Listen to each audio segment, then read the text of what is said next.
क्या? Anybody you can tell me ये क्या है? Solar system. Okay, solar system है ना। Yes sir. आपको पता है कि धरती जो है वो कौन से सोलर सिस्टम में है? क्या नाम है? कौन सी गैलेक्सी जो है इसके अंदर हम रहते हैं? कौन सी है? मिल्की वे ना। बहुत सी गैलेक्सी जो है हमारे ब्रह्मांड के अंदर है और अर्थ जो है उसी गैलेक्सी का एक पार्ट है। Of planetary motions and the definition of that first law of Kepler is all the planets revolving around the sun like this. Okay, we here observing in 3D. This is sun, this is fixed, and all these 8 planets now because Pluto has removed from the list of the planets.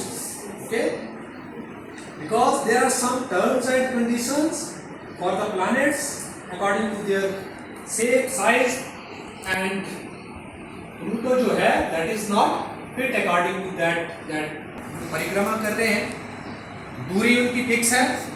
जैसे अगर हम अपने planet की बात करें, अर्थ की बात करें, तो अर्थ जो है और सन जो है इनके बीच में दूरी जो है लगभग 15 लाख किलोमीटर है, लगभग थोड़ा सा 14 लाख और 95 पॉइंट कुछ इतना करें, पर अप्रोक्सीमेटली हम उसको 15 लाख किलोमीटर मान के चलते हैं। ठीक है, और उसके बाद अर्थ के बाद ये देखो छोटा जैसा ये जो घूम रहा है ये मून है, और हमें पता है कि चांद हम उसको बोलते हैं, चंद्रमा भी बोलते हैं, चंद्रमा बोलते हैं, अकॉर्डिंगली जिसको जो अच्छा लगता है। तो ये क्या है? अब तो अर्थ है क्योंकि इसका उपग्रह है, तो ये भी इसके चक्कर काटता है।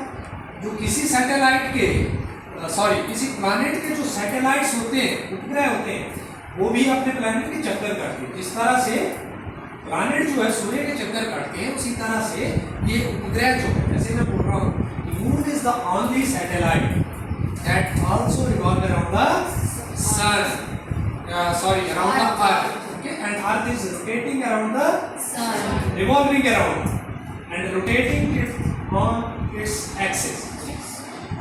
जो उसमें परिक्रमा और उसका वर्णन हम उसको बोलते हैं rotation and revolution. Rotation is on its own axis and revolution is around the sun.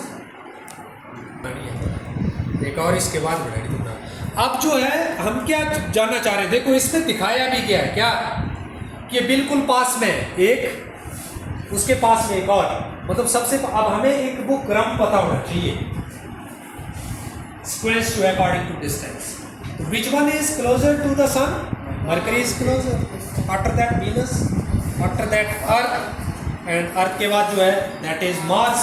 Mars के बाद जुपिटर है, जुपिटर के बाद सैटर्न है, यूरेनस है और नेपच्यून। नेपच्यून जो सारा सबसे बड़ी दूरी पर दिखाया गया है, ये क्या है? नेपच्यून। जैसे कि मैंने आपको बताया कि अर्थ जो है वो सूर्य का चक्कर काटने में लगभग 1 वर्ष जो लगाती है ना, और मरकरी सबसे कम समय लगाता, और वीनस ये जो नेपच्यून जो है सबसे दूर होने के कारण, जुपिटर की बात करें तो it takes approximately 12 years to complete its revolution around the sun. So that's all about today's lecture. Thank you.